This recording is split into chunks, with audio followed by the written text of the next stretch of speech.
आपसे कहा था जोशी सर क्लासेस देवभूमि टेलीग्राम ग्रुप पर आप लोगों के लिए 15 प्रश्न यहाँ पर सर्वेक्षण आर्थिक सर्वेक्षण और बजट के आधार पर 10 या 15 प्रश्न पूछे जाएंगे, जिसका हम लोगों ने यहाँ पर टेस्ट ले लिया है। जिन जिन विद्यार्थियों ने यहाँ पर दिया है आप लोग देख सकते हैं। ग्राम्य विकास महायोजना के अंतर्गत बजट में कितने रुपए का प्रावधान किया गया है, तो 5 करोड़ रुपए का किया गया है। यहाँ से प्रश्न बनने के पूरे चांसेस हैं। ऐसे प्रश्न आप लोगों से पूछे जाते हैं, तो इसका उत्तर 5 करोड़ हो जाएगा। आगे चलते हैं। उत्तराखंड बजट 2023-24 के अंतर्गत एनसीसी जो कैडेट हैं उनके लिए भत्ता 15 रुपये से बढ़कर कितना कर दिया गया है, तो 45 रुपये कर दिया गया है। 45 रुपये इसका सही उत्तर हो जाएगा। आगे चलते हैं। उत्तराखंड राजकोषीय उत्तरदायित्व और बजट प्रबंधन अधिनियम कब पारित किया गया था, तो 2005। याद रखना, ऐसे प्रश्न आपके लिए इम्पोर्टेंट हो जाते हैं। इसके अंतर्गत 2016 में एक बार संशोधन कर दिया गया है, संशोधन हो गया है, और एक बार आप लोगों का 2023 में भी किया गया है, इसलिए ये चर्चा में रहा है। उत्तराखंड राजकोषीय उत्तरदायित्व और बजट प्रबंधन अधिनियम 2005 के अंतर्गत उत्तराखंड में लाया गया। उत्तराखंड राज्य में बजट 2023-24 जोशीमठ आपदा के लिए कितने करोड़ रुपए आवंटित किए गए हैं, तो सबको पता होना चाहिए। यहाँ पर मोस्ट इम्पॉर्टेंट क्वेश्चन है ये आज का, इसलिए ऐसे ऐसे प्रश्न आप लोगों के लिए इम्पोर्टेंट हो जाते हैं। इसका सही उत्तर आप लोगों के सामने बिल्कुल आपको पता होना चाहिए क्या होगा। यहाँ पर आप लोगों के सामने देखो, 10 करोड़ है, 100 करोड़ है, 1000 करोड़ है, 10,000 करोड़ है। तो ये आपके लिए ऐसे प्रश्न बहुत ज़्यादा इम्पोर्टेंट हो जाएंगे। तो जोशीमठ के लिए जो यहाँ पर आप लोगों का जो उत्तर होगा वो यहाँ पर 1000 करोड़ हो रहा होगा। इस चीज़ को आप लोग देख लेना। आगे चलते हैं। केंद्रीय सरकार के बजट 2023-24 के अंतर्गत सप्त ऋषि के तर्ज पर उत्तराखंड सरकार ने सप्त किरण को लागू किया है। निम्न में से सप्त किरण के अंतर्गत कौन नहीं आता है, तो आपको पता होना चाहिए। जो ये समावेशी विकास है, ये केंद्र सरकार की जो सप्त ऋषि हैं उसके अंतर्गत आता है। इस चीज़ को आप लोग देख लेना, बहुत ज़्यादा इम्पोर्टेंट है। ये भी पता होना चाहिए सप्त ऋषि कौन कौन थे। ठीक है, यहाँ से भी प्रश्न बनने के पूरे चांसेस रह जाते हैं। आगे चलते हैं। अगर हम आगे बात करते हैं, अगला प्रश्न है, निम्न में से पूंजी खाता पर व्यय के अंतर्गत क्या नहीं आता है, तो यहाँ पर क्या नहीं आएगा।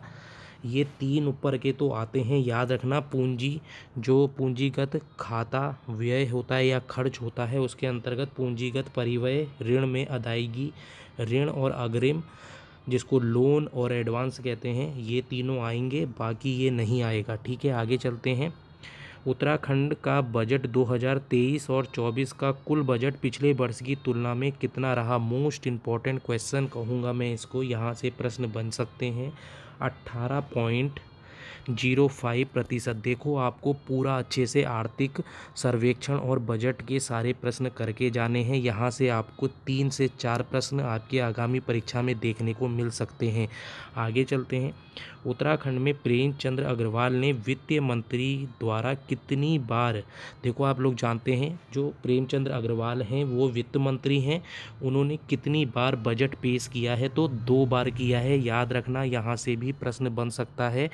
और इस बार जो हुआ है गैरसैंण में हुआ है, चमोली के अंतर्गत, जो आप सब जानते होंगे, जिसको यहाँ पर हम लोग आगे चलेंगे। आर्थिक सर्वेक्षण के मामले में दूसरा स्थान किसका है।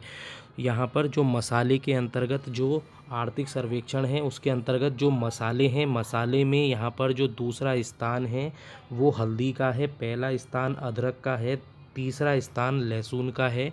ऐसे ही यदि मैं बात करता हूँ फसल के अंतर्गत जोतों की, याद रखना जोतों में सबसे ज़्यादा जो यहाँ पर होती हैं गेहूँ होती हैं 30% और चावल होगा 22%। यहाँ से भी प्रश्न पूछे जा सकते हैं। आर्थिक सर्वेक्षण के आधार पर राज्य की सकल प्राप्ति में वैट यानी मूल्य सार्वधिक जो कर है, इसको भी 2005 में लागू किया गया था। और ये यहाँ पर कितने प्रतिशत योगदान रहा, तो 66% बिल्कुल सही उत्तर इसका हो जाएगा। आगे चलते हैं।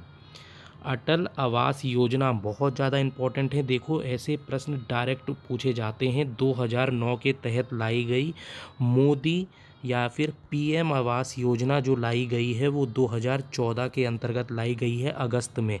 ठीक है, ऐसे प्रश्न भी पूछे जा सकते हैं आप लोगों से। आर्थिक सर्वेक्षण के आधार पर उत्तराखंड में नगर निकायों की संख्या मोस्ट इम्पॉर्टेंट है। नगर निकायों में नगर निगम आता है, नगर पालिका आती है और नगर पंचायत आता है। नगर निगम में जो पहले स्थान पर आर्थिक सर्वेक्षण में है वो देहरादून है। नगर यहाँ पर जो आप लोगों का ये तो नगर निगम में है। नगर पालिका की बात करेंगे तो मुनि की रीति आएगा। अगर नगर पंचायत की बात करेंगे तो नंदप्रयाग आ रहा होगा। आर्थिक सर्वेक्षण के आधार पर उत्तराखंड नगर निकायों की जो संख्या है वो 102 है। ठीक है, ये मैंने सारे प्रश्न यहाँ से बता दिए आपको। बिल लाओ इनाम पाओ योजना, ये बहुत इम्पोर्टेंट है। ये आप लोगों की अब मार्च 2023 में ख़त्म भी कर दी गई है, परंतु ये कब की है? 1 सितंबर 2022 से लेके मार्च 2023 के बीच की थी ये।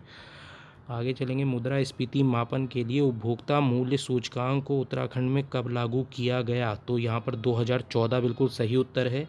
प्रचलित मूल्यों पर राज्य सकल घरेलू उत्पाद संकुचन घटाव किस वर्ष सबसे ज़्यादा हुआ है? आप लोग जानते हैं 2020 और 2021 में।